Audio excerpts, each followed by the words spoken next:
Good morning, students. So we are going to discuss about law of concentration. Law of concentration is another important topic in your syllabus. Consideration specifically means giving something and getting something in return. What do you mean by giving something and getting something in return? What does it mean? For example, if A wishes to sell his car for 1 lakh rupees to B, and B is going to buy the car from A for 1 lakh. Now what happens? There is a transaction between A and B. So here A is going to sell his car to B, so B is getting car. At the same time B is going to pay 1 lakh to A, therefore A is getting 1 lakh. So ultimately what happens is there is an exchange of car for money. There is an exchange of car for money. So you exchange one thing and you get something. Ultimately there is a kind of a sacrifice. What do you mean by sacrifice? For A he is sacrificing his car, for B he is sacrificing his money. So ultimately it is a sacrifice for a sacrifice exercise. This is called a consideration. So both the parties should ultimately stand to win or lose out of the transaction. There is a very essential important ingredient of consideration. The law which states that whenever there is a contract, whenever there is an agreement, there has to be a consideration. Without consideration, there can be no contract. So, for example, if you say, I am going to sell my car for rupees 1 lakh to B, that's it. And without B offering anything, there is no contract at all. Again, if B offers to pay 1 lakh, but A doesn't offer his car, there doesn't need any consideration. So, both the parties must stand to win or lose out of the transaction. Then it is said to be a consideration. So if one of the parties alone stand to gain but doesn't lose, the other party alone want to lose but doesn't stand to gain, there is no contract at all. Both of them must stand to win or lose. Ultimately, there must be a sacrifice on the part of both the parties which forms a basis for the consideration. So this is a very important law, and the relevant section is section 25 of the Indian Contract Act, which deals with consideration. Right? So what are all the basic rules of consideration? What are the rules of consideration? What are the rules of consideration? Here, the consideration rules have been written on the board. Must move at the desire of the promisor. The first part is must move at the desire of the promisor. Consideration, in order to be valid, must always move at the desire of the promisor, which means that, for example, if A wishes to sell his car to B for 1 lakh, A is now willing to pay his car to B. He is willing to transfer his car to B. So now B, though he is willing to pay 1 lakh or whatever the consideration that is being fixed. Now you need to ultimately remember, A is the person who is going to transfer, A is the person who is the owner of the car, he is going to fix the consideration for the car. So therefore, A is the promisor and B is the promisee. So as per the laws of contract, as per section 25, the first point legal rule is consideration must always move at the desire of the promisor. It is only A who is going to sell his car, therefore A has to fix the consideration for the contract.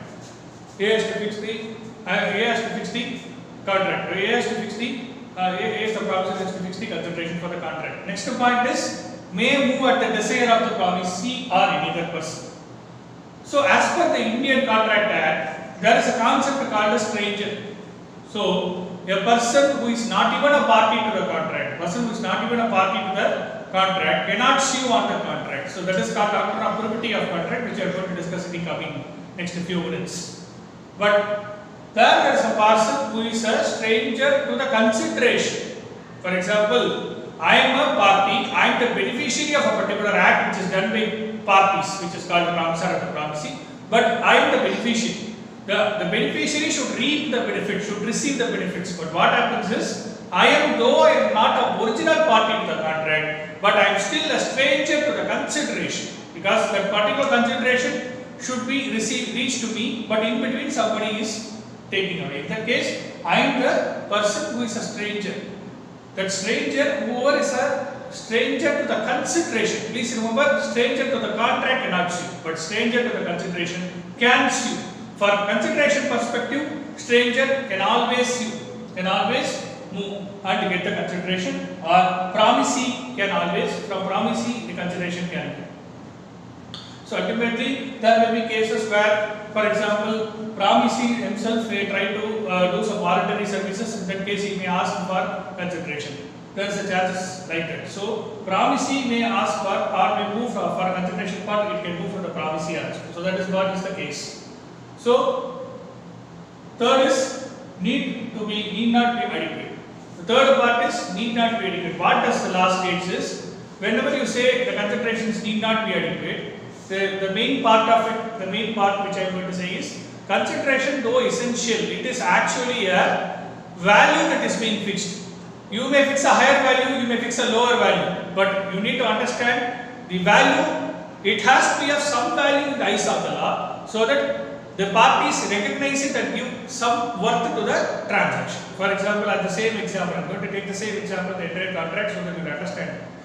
A is going to sell 1 lakh to B, the car worth. So, okay, what happens is the 1 lakh worth the car is going to sell it for 25,000. Again, the loss is for A because he is going to sell the 1 lakh worth of car for 25,000 to B. But you need to understand, the value is 1 lakh. The worth is 1 lakh. He may even sell it to 90,000, he may even sell it for 75,000, he may even sell it for 20,000, even 10,000, 5,000. But doesn't matter. It is, from law perspective, it has to be of some value. That's it. Even though it may be worth higher, you may sell it for lower price, or you may even sell it for lower price. Doesn't bother. But from law perspective, value has to be fixed for the subject matter, and that value has to be recognized and appreciated. So from the law perspective, value has to be there, then only we will be able to recognize the consideration from the transaction or the contract. So that is the law says that the value need not be adequate. Next, must not be unlawful. Next point is must not be unlawful. For example, if there is a contract between A and B, A is going to sell a contract or let out his house. A is the owner of the house, he is going to give his house to B for doing some smuggling business. There is an agreement between A and B that smuggling will be done only during night. So B is going to rent his house to B. B is going to pay the rental consideration for whatever is the rent fixed by A is going to pay that. But you need to understand, the house is being rented not for residential purpose, the house is being rented not for commercial purpose, not for business purpose, it is for meeting smuggling. Smuggling is one of the illegal activities which is recognized under India as a part of illegal business. Therefore, you would not be able to do a contract or recognize a consideration for an illegal, unlawful purpose. Please understand. Then must be an act of forbearance or a suit or return promise. Act of forbearance, what does it mean? That there may be a feelings, there may be an action, or there may be any kind of signs and symbols which represent forbearance. There may be a case where I make a promise, the other party makes a promise. So promise for a promise, that is also a consideration. And the third is there may be an act. Act means a physical act, the act which is being performed. Therefore, it may be an act, it may be a forbearance, or it may be a return promise. The last is it must be past, present, or future. You need to understand the sixth point is it must be past, present, or future. Past, present, and future means when you receive a consideration for the past services. So it is said to be date of the service relates to the past. In that case, it is said to be past consideration. And again, when you receive a consideration at present for a service being rendered at present, it is called a present consideration. You may, for example, you may have a car which is being sold to A and B. Therefore, A makes the sales and B makes the payment of the price. So it is said to be a present consideration. There is an exchange of promises done at present. Okay. There is no service rendered in the past, there is no service rendered, there is no payment rendered in the past, nothing like that. It's a present transaction. The third is future consideration. For example, there is a book house dealer, okay, so he is going to give 10,000 worth of books to a wholesaler, okay. That wholesaler is going to buy the books from the distributor or for the respective person, and he is going to sell it to the ultimate customer. But this 10,000 worth of books is around, comes to worth of around 10 lakhs or something. He is going to get this books of worth. But what happens is, the wholesaler says, I will pay the consideration, I will get you the books from you now. I will get the 10,000 books from you now, but I will pay you 1 month later. So in that case, the consideration relates to a future date because the date of the payment is said to be done in the future. Therefore, it is said to be future consideration. So this is the basic important 6 important rules of laws of consideration. Let me go for the first. Must support the desire of the promisor, may move from the promisee or another person, need not be adequate, must not be unlawful, must be an act, forbearance or return promise, may be past, present or future. So these are the very important cases which are there. You need to be understand very clearly about these specific points. Then comes the next topic, no concentration, no contract, section 25 exceptions. When you come to exceptions category, what are called exceptions? There is always in the law main rule and the general rule, or we also call it as an exception rule. So main rule is something where you are actually prescribed that these are the rules you need to follow. You are very clear that you need to follow. There is no exception. If you deviate, there will be punishment, there will be penalty, there will be prosecution, there will be next set of offences which are getting punished as per the law, right? So those are the things which are we call as consequences of the power that we receive. As Tamil we call powers, so consequences of the acts that we do. So these consequences will be penalized and punished accordingly. So there are always a category like when main rule is there has to be exceptions. When a main actor is there has to be side actor in the film, right? In the same way. When has to be a main actor is there has to be side exceptions. What are the exceptions? Law states that whenever when there is no concentration, there cannot be a contract. It is very clear. But there has to be allowed certain exceptions. You cannot work without exceptions. So law clearly states these are all exceptions where even though there is no contract, even though there is no concentration to the contract, your contract holds good, it is still valid and binding. What are all the rules? What are the exceptions? First is love and affection. Love and affection. If the parties are of such a nature that they are standing in near and dear relationship, they are closely related to each other, that is what they call it, and there is an agreement between them, and the agreement between the parties are in writing and it is registered. Please understand, there are 5 points. There is a near and dear relationship. So out of natural love and affection, there is an agreement between parties. The agreement should be in writing and the agreement must be registered. These are the 5 conditions if they are satisfied. Then there exists love and affection between parties, and therefore for such contracts agreements there is no need for consideration. Section 25 exception. Best example is when a father is going to give his land or a property or any deed, okay, registered deed in favor of her daughter, in favor of his daughter, okay, or a father-in-law in favor of his daughter-in-law. They are going to transfer of a property which is going to happen. So they are standing in near and dear relationship, they are standing out of natural love and affection, and there is an agreement in writing between these 2 parties, and the agreement should be in writing, and lastly it should be registered. So if these conditions are satisfied, then probably there is a natural love and affection between parties and there is no need for consideration. Second point is promise to pay for voluntary services. Voluntary services promise to pay. For example, there is a person called A. He has lost his purse in the middle of the road. There is a party B who comes through on the way. He is able to pick up the purse and deliver it to A. So what does B here do now? He is doing voluntary service. He is finding A's purse on the road.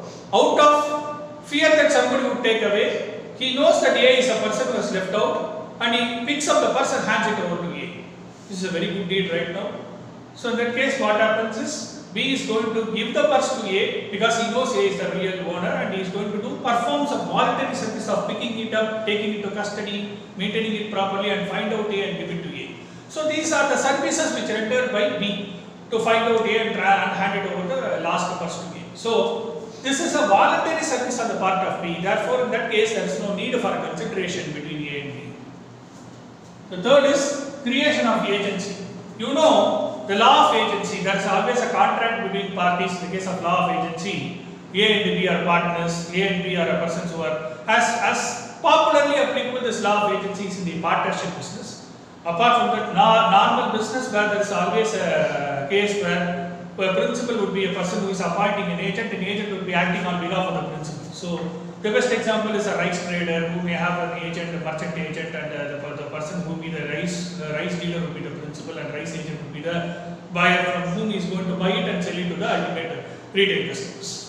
So these are the cases where the principal employer, or we also call it as a principal, will appoint an agent, and the agent will act as per the instructions and directions and as per the terms and conditions of employment of principal. Principal is the appointing person, agent is the appointee or the employee or who is appointed by the principal. Therefore, the agent will act as per the directions of the principal. So, in a principal-agent relationship or principal-agent transaction, there is no need for a consideration. Please understand. For creating an agency business, principal and the agent, there is no need for a consideration. Time bar debt. For a time bar debt is a fourth point where there is always a debt which is owed by A to B. A is saying I have borrowed 1 lakh rupees from B. Now B is demanding money. But ultimately what happens is B had already told that A, please remember you need to pay me within 3 months the 1 lakh rupees. A has borrowed 1 lakh from B for 3 months and the 3 months has already expired and now B is suffering. Because he has told 3 months and within 3 months he has not paid, therefore it is a clear case of time barred debt because 3 months is a time allowed by A. By B. Therefore, B what happens is A is not able to pay within 3 months. So A has to now repay, there is no other go. What happens is it is already time barred debt. So A makes a small note in writing signed by him to be stating that it is a time barred debt. I am going to pay now. Also, although I agreed it is 3 months, I have not honored within 3 months, I have not the payment within 3 months, sorry for that, I am going to pay the payment now after 3 months. So, there is a voluntary promise from A, who is a defaulter, to pay the amount to B, who is the person who has given the loan. Now, there is a promise by A to pay B even after the time fixed for debt payment is over. This is what is called a time barred debt now getting recognized because time is already debt barred for the debt, but now still A is willing to make the payment. So, promise to pay time barred debt, the promise made by A itself is a valid consideration and there is no need for a fresh consideration. So, please remember this is the fourth case. Fifth is the gift case. So, the gift case is where there is a gift or any kind of a memento which is given by one person to another person, right?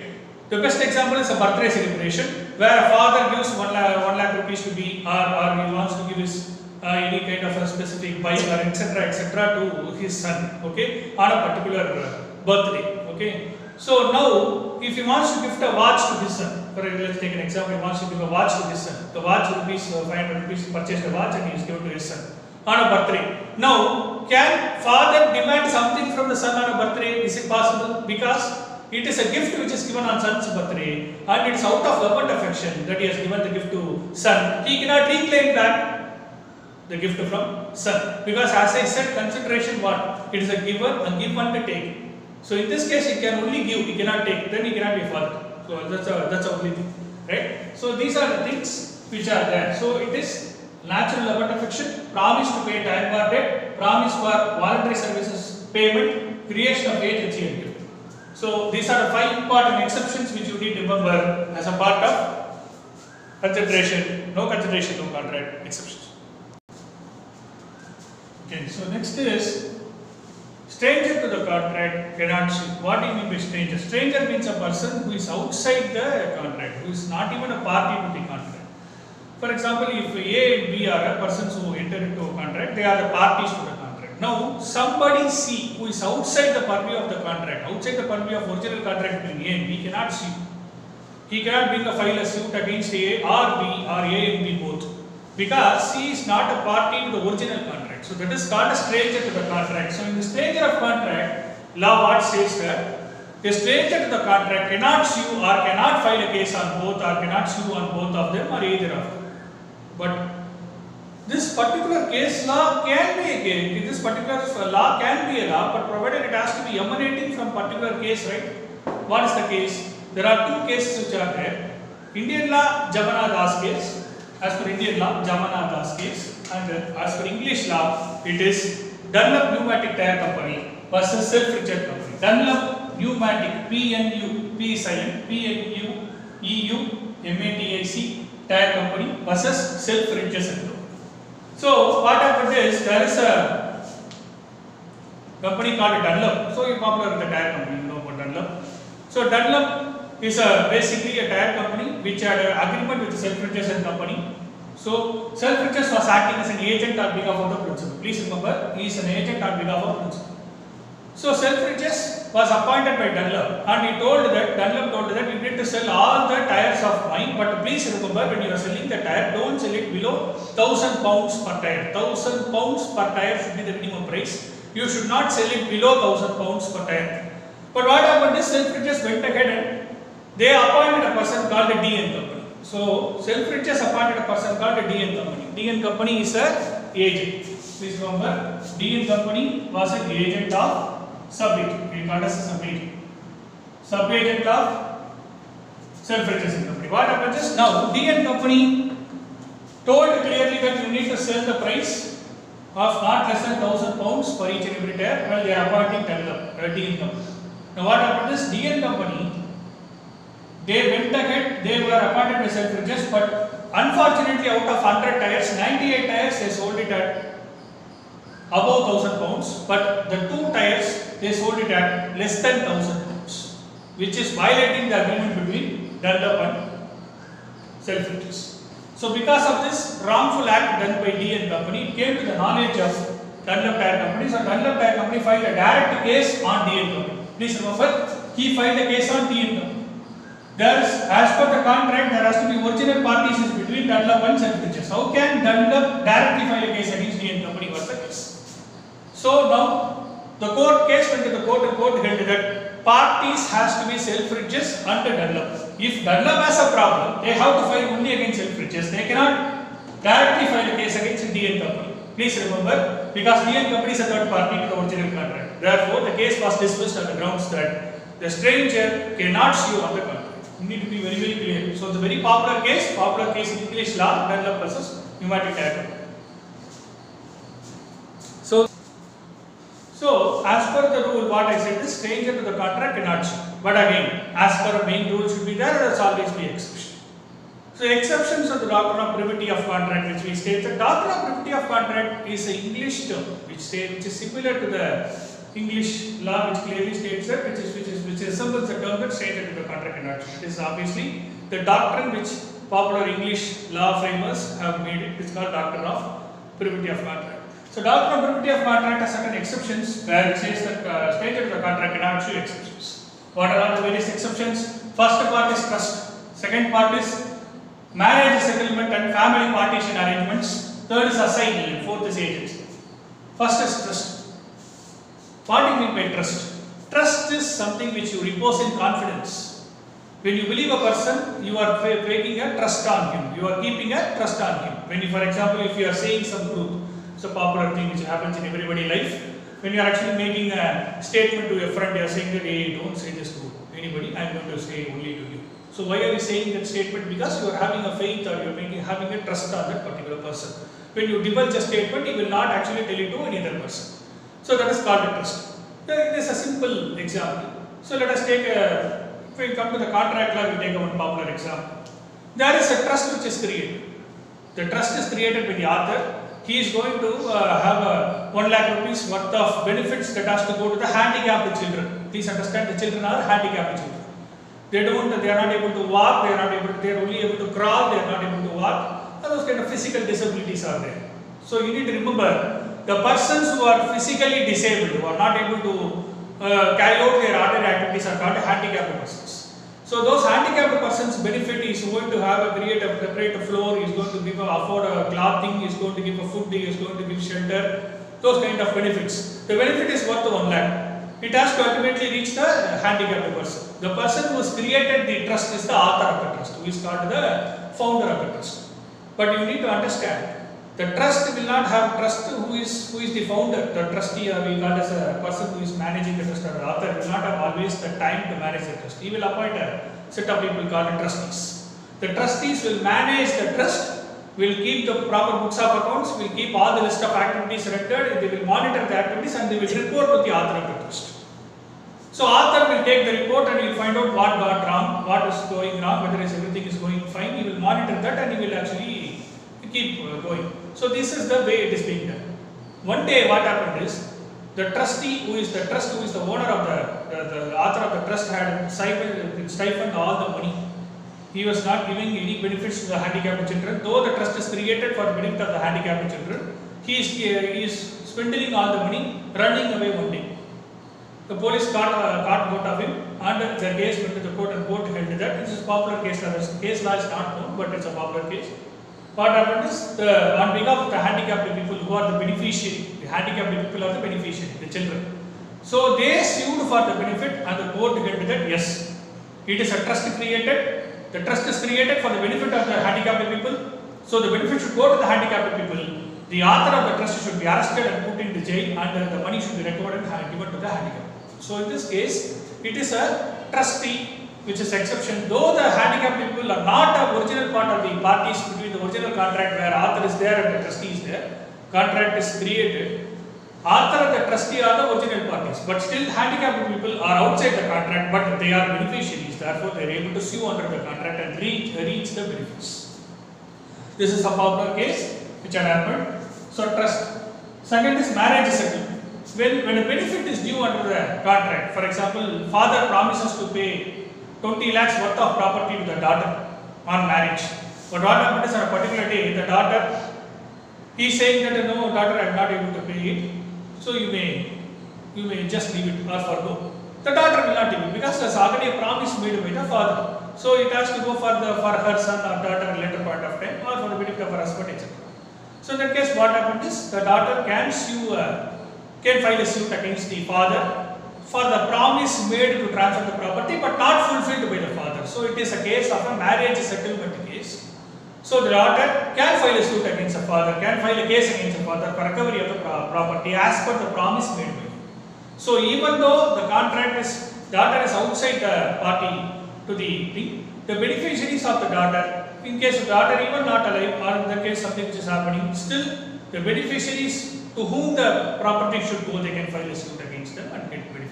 So parties who are not even a party to the contract, the strangers can sue on the contract. So for family partition as well as marriage settlement agreements. Third is assigning.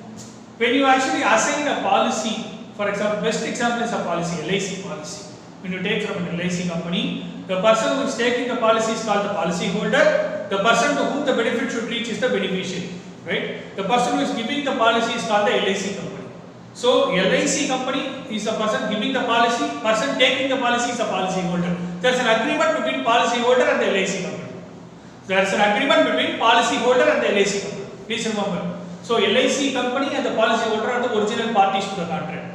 Now policy holder takes out this policy, makes an assignment in favor of some other person who is a third party. So once he makes the assignment and gets it registered with LIC, automatically the benefits under the policy will not go to the beneficiary, it will ultimately get transferred to the assignee, because the person who is the policy holder appoints a third party to be the assignee, where the benefits under the policy should go to the assignee.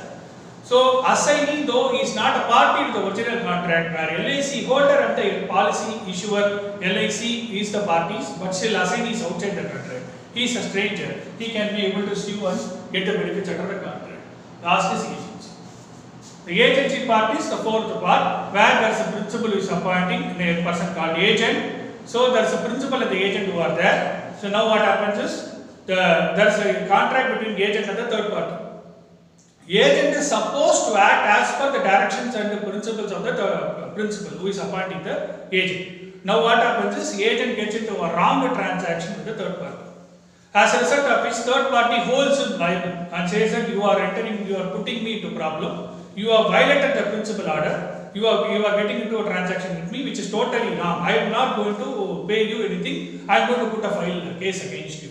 Now what happens is, since the contract is entered into between the agent and the third party who is the customer, but still customer can enforce the contract against the principal, because agent is a person appointed by the principal, and for all the acts of the agent, principal is liable, and therefore third party can file a suit against the principal. So in that case, even though third party who is not a party to the contract, he can file a suit against the principal. Therefore, these are the four important exceptions, which is called doctrine of privity of contract exceptions, or we also call it as exceptions to the stranger to the contract cannot sue rule. These are the four important things: trustee, and then marriage settlement, family partition arrangements, assignee, and agency.